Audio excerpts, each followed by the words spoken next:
সূরা মায়দার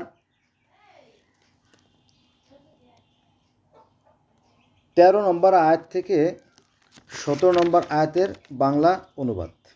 চলেন শুরু করি।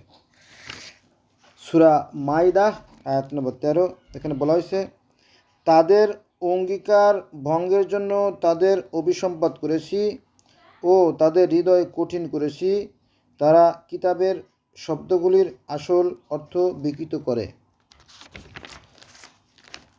এবং তারা যা উপদিষ্ট হয়েছিল তার একাংশ ভুলে গেছে।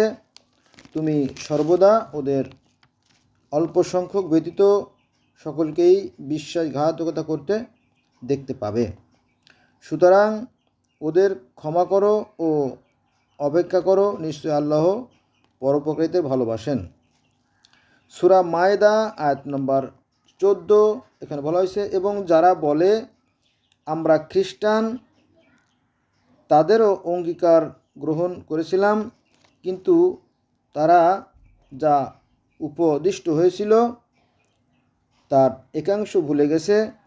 তাই আমি তাদের মধ্যে স্থায়ী শত্রুতা ও বিদ্বেষ জাগরণ করেছি। কিয়ামত পর্যন্ত তারা যা করছে আল্লাহ তাদের তা জানিয়ে দেবেন। সূরা মায়দা আয়াত নম্বর ১৫। এখানে বলা হয়েছে, হে ঐশীধারীগণ, যারা অর্থাৎ ঈশ্বরের কিতাব প্রাপ্ত হয়েছে, আল্লাহর কিতাব প্রাপ্ত হয়েছে, তাদেরকে বলা হয়েছে, হে ঐশীধারীগণ, আমার রাসূল তোমাদের নিকট এসেছে। তোমরা কিতাবের যা গোপন করতে সে তার অনেক অংশ তোমাদের নিকট প্রকাশ করে এবং অনেক কিছু মাপ করে থাকে। আল্লাহর নিকট হতে এক জ্যোতি ও স্পষ্ট কিতাব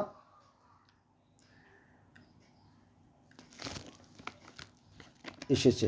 এখানে একটা কথা বলাই দরকার, সেটা হচ্ছে যে আল্লাহর নিকট হতে এক জ্যোতি ও স্পষ্ট কিতাব তোমাদের নিকটে এসেছে। এটা নিয়ে আলেমদের মধ্যে তর্ক বিতর্ক হয়।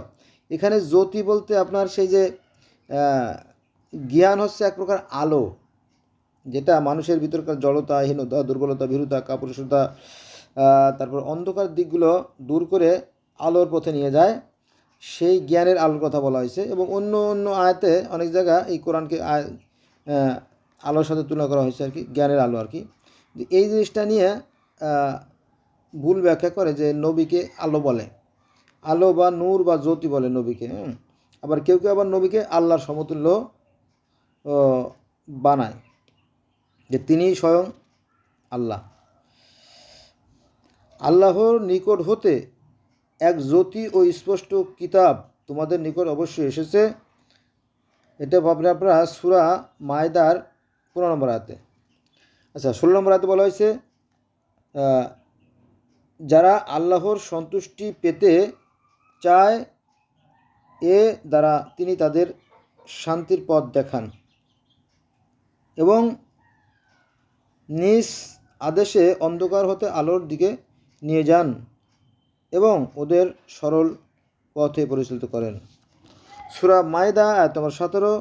নিশ্চয়ই তারা বিশ্বাস করে যারা বলে মরিয়ম তো নয়, মসিহ আল্লাহ।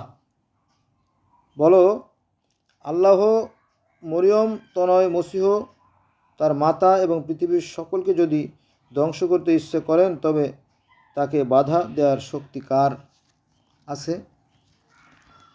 আকাশ ও ভূমণ্ডলে এবং এর মধ্যে যা কিছু আছে তার সার্বভৌম আল্লাহরই। তিনি যা ইচ্ছে সৃষ্টি করেন এবং আল্লাহ সর্ববিষয়ে সর্বশক্তিমান।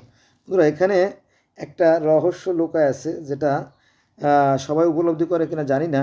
দেখবেন যে এখানে যেটা সেটা হচ্ছে যে স্ত্রীর প্রতি স্বামীর কর্তব্য, ভাইয়ের প্রতি ভাইয়ের কর্তব্য, প্রতিবেশীর প্রতি প্রতিবেশীর কর্তব্য, এইভাবে এর ফাঁকে ফাঁকে এখানে আবার যেটা আলোচনা করতেছি, ইহুদিদের সাথে বা ইহুদিরা কেমন আচরণ করেছিল, খ্রিস্টানরা কেমন আচরণ করেছিল, এদের ফাঁকে ফাঁকে একটা করে আল্লাহর ভয়ভীতি আছে। সেটা হচ্ছে যে আকাশ ও ভূমণ্ডলে এর মধ্যে যা কিছু আছে তার সার্বভৌম আল্লাহরই।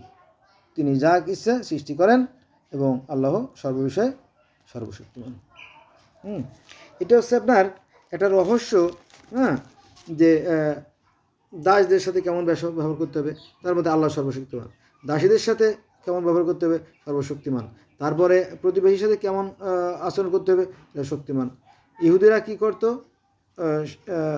সর্বশক্তিমান। তারপরে খ্রিস্টানরা কি করতো, তারপরে সর্বশক্তিমান। এরপরে ঈসা নবীরে ইহুদিরা খ্রিস্টানরা কি বলে, তারপরে এই সর্বশক্তিমান। এইভাবে একটা রহস্য ঘেরা একটা বিষয়। আমি বেশি বলতে চাই না, কারণ বেশি বলাটা ঠিক হবে না, তাই না?